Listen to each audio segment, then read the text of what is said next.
Assalamualaikum warahmatullahi wabarakatuh. Saya Sarina Hernisa dari Prodi Kimia Fakultas MIPA Universitas Mataram akan mempresentasikan mengenai zat pewarna pada makanan. Zat pewarna pada makanan yang biasa digunakan ada dua macam, yaitu ada pewarna alami dan sintetis. Pewarna sintesis ada yang digunakan untuk makanan dan yang bukan untuk makanan. Namun, beberapa dari pewarna sintesis berbahaya digunakan juga sebagai bahan makanan. Alasan dari mengapa penggunaan pewarna makanan berbahaya masih digunakan yaitu bukan karena pewarna makanan mahal, akan tetapi sepertinya produsen sudah biasa karena daya tarik warnanya yang mencolok dan konsumen masih saja tertarik dengan tangan yang mencolok. Langsung saja kita bahas satu persatu dari pewarna makanan. Pewarna makanan alami, salah satunya adalah anato dengan rumus molekul C24H28O4 yang merupakan zat alami yang diperoleh melalui ekstraksi dari biji pohon tropik Bixa orellada, tanaman tropis dengan minat agroindustri yang besar. Pewarna anato juga disebut sebagai safron orang miskin, banyak digunakan dalam industri makanan. Keratinoid, bixin, dan nervsin adalah komponen utama warna anato yang memberikan warna merah hingga jingga pada makanan. Berikut struktur senyawa dari anato. Umumnya karotenoid memiliki rumus molekul C40H56, yaitu hidrokarbon yang terbentuk dari 8 unit isopren, sehingga ia merupakan polyena. Isoprena bergabung pada posisi ekor kepala membentuk struktur alifatik karotenoid, kecuali pada bagian pusat. Dua isoprena bergabung pada posisi ekor-ekor menyebabkan bentuk molekul simetrik.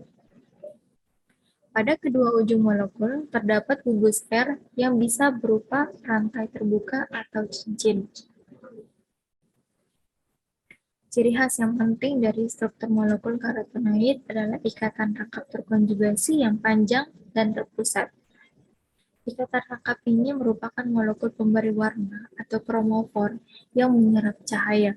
Oleh karena kromofor inilah karotenoid mempunyai warna yang atraktif dan memberikan spektrum serapan cahaya tampak yang akan memberikan basis untuk identifikasi dan kuantifikasi molekul karotenoid. Penggunaan anato adalah pewarna alami yang banyak dicari dalam industri makanan karena ketersediaan, keterjangkauan, dan kelangsungan hidupnya. Pewarna alami anato biasa digunakan pada makanan seperti keju, ikan, daging, es krim, mentega, dan margarin. Selain itu juga digunakan secara luas dalam kosmetik, farmasi, dan tujuan pewarnaan. Keuntungan dari anato ini sendiri yaitu termasuk dari tumbuhan obat karena tumbuhan ini memiliki kandungan senyawa kimia yang secara farmakologis dapat digunakan sebagai peluru kencing dan menetralkan racun. Pemanfaatan pewarna alami saat ini sangat penting untuk mengurangi pemakaian pewarna sintesis yang berbahaya bagi tubuh. Adapun kelebihan dan kekurangan dari pewarna alami anato yaitu dapat menyumbangkan nilai nutrisi pangan, memberikan rasa karamel, dan mempunyai fungsi tertentu sebagai antioksidan, antimikroba, dan lain-lain. Sekaligus digunakan sebagai bumbu. Kelemahannya, seringkali memberi rasa dan flavor khas yang tidak diinginkan. Tidak stabil, spektrum warna tidak seluas pewarna sintetik. Pewarna tidak homogen, spektrum warna tidak seluas pewarna sintetik, ketersediaan bahan terbatas. Kelebihan dan kelemahan ini juga termasuk pada pewarna alami lainnya. Selanjutnya, pewarna sintesis yang diperbolehkan yaitu aluraret. Aluraret adalah jenis pewarna sintesis untuk oranye, untuk merah. Kebanyakan terbuat dari minyak bumi larut dalam air.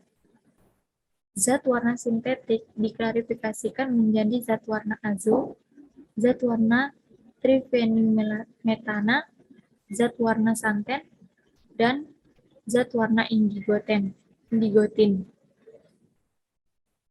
Warna azo mengandung gugus azo atau rangkap 2 dari N rangkap 2N, sebagai kromofor dalam struktur molekulnya dalam menyerap energi pada gelombang 262 nanometer, yang merupakan kelompok warna terbesar yang mencakup lebih dari setengah produksi warna global. Warna sintesis yang diperbolehkan yaitu Allura Red. Gunaan Allura Red adalah pewarna azo yang banyak digunakan pada minuman, jus, bakery, daging, makanan beku, campuran bubuk, lapisan gula, rempah-rempah, saus, dan produk manisan lainnya. Kelemahan dari Allura Red adalah penggunaan beberapa pewarna makanan telah dikontrol atau dilarang karena toksisitasnya. Allura Red mampu direduksi oleh enzim azoreduktase pada bakteri usus dan sel hati dengan pelepasan aromatik amina ke organisme yang menyebabkan seringnya sakit kepala pada orang dewasa. Sementara anak-anak sering menjadi terganggu dan hiperaktif.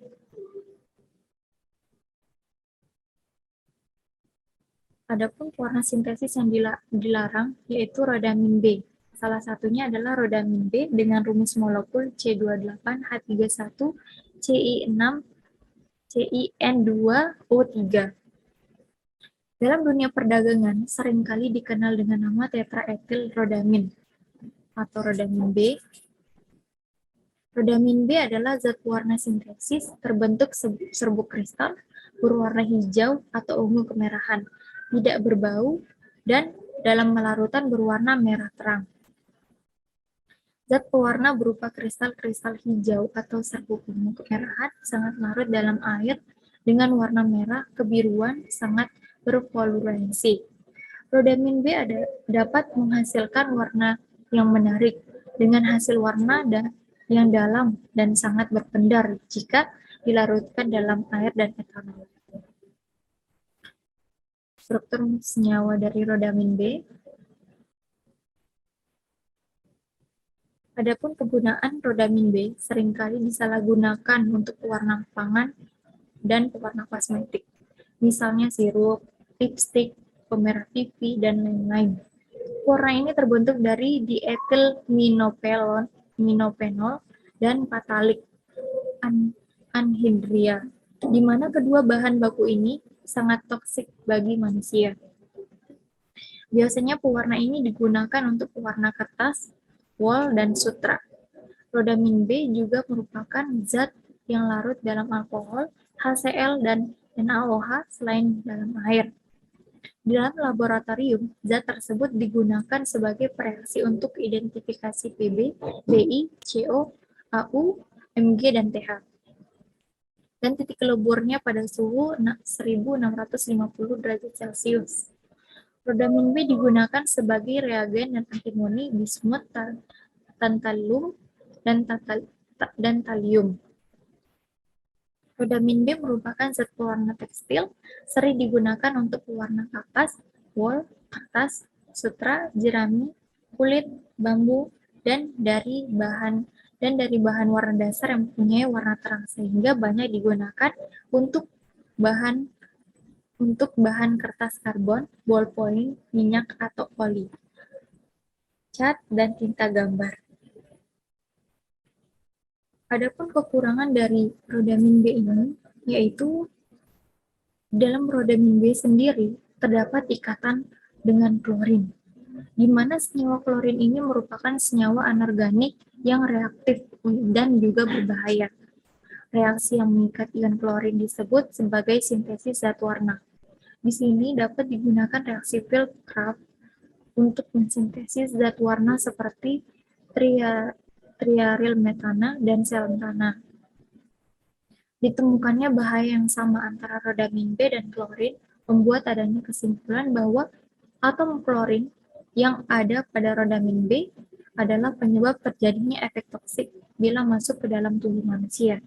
Atom Cl itu sendiri merupakan golongan halogen di mana halogen dalam senyawa organik bersifat toksik dan karsinogen.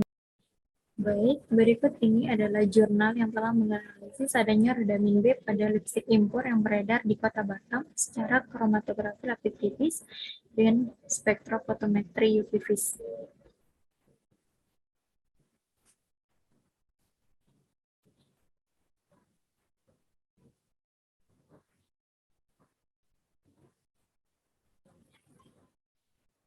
Adapun tujuan dari penelitian ini untuk mengetahui secara kualitatif dan kuantitatif zat rodamin B dalam sediaan lipstik impor yang beredar di pasar Kota Batam.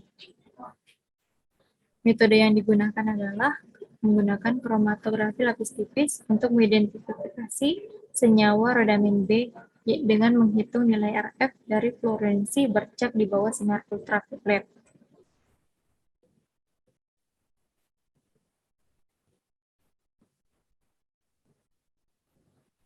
Adapun bahan-bahan yang digunakan dalam penelitian ini antara lain sampel lipstik impor yang diambil secara acak, rodamin B, aquades, etil asetat, amoniak, asam klorida, natrium sulfat anhidrat, sedangkan alat-alat yang digunakan antara lain spektrofotometri UV vis, plat KLT silika gel, timbangan analitik, gelas ukur, labu ukur, lampu UV, chamber, water bath, batang pengaduk, kaca arloji, corong, kertas saring, pipet volume, dan pipet tetes.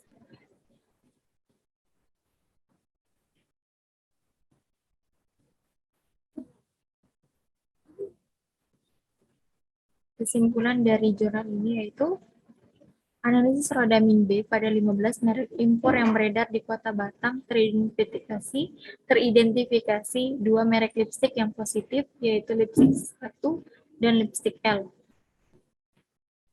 Penentuan kadar rodamin B dengan metode spektrofotometri untuk lipstik 1 sebesar 73,22 mg per gram dan lipstik L sebesar 92,61 mg dan 96,61 mg per gram. Baik, sekian. Terima kasih. Wassalamualaikum warahmatullahi wabarakatuh. Mohon maaf atas kesalahan dan kekurangan selama presentasi. Terima kasih.